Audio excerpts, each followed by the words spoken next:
এই নিয়ে আমার গরমকালের শেষ গল্প। একটু দেরি হয়ে গেল, কি আর করা। গরমের ছুটি মানে ছোটবেলা থেকে আমার বাড়িতেই কেটে যেত। বন্ধুরা সব পাহাড়, সমুদ্র, বিভিন্ন জায়গায় ঘুরতে যেত। আমার সেভাবে মনে পড়েনি কোথাও গরমের ছুটিতে ঘুরেছি। তাই জন্য বেশিরভাগ সময়টাই গরমের ছুটি বাড়িতেই বেশিরভাগ কাটতো।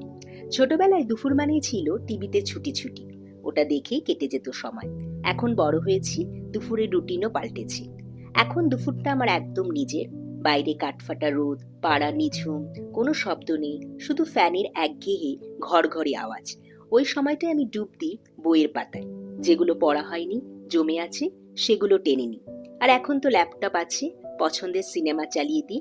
এইভাবেই আমার গরমের ছুটি কেটে যায়, কখনো বইয়ের পাতায়, কখনো সিনেমার ফ্রেমে। আমার গরমের দুপুর তো এইভাবেই কাটে। গরমকাল নিয়ে আমার 3টে গল্প। ভালো লাগলে জানিও। আবার ফিরবো নতুন কোনো গল্প নিয়ে।